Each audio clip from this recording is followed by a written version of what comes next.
புண்ணியம்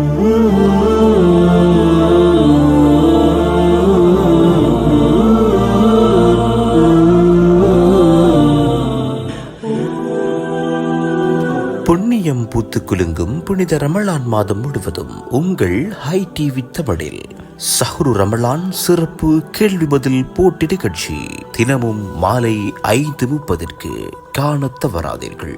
சரியான விடையினை எமது வாட்ஸ்அப் இலக்கமான 072 25 91 839 அனுப்பி பெறுமதியான பரிசு மற்றும் சான்றிதழ்களை பெற்றிடுங்கள்.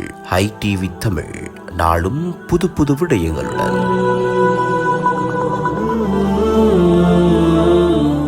இன்றைய நாளுக்கான கேள்வி: இஸ்லாத்தின் முதல் பெண் ஈமான் கொண்டவர் யார்?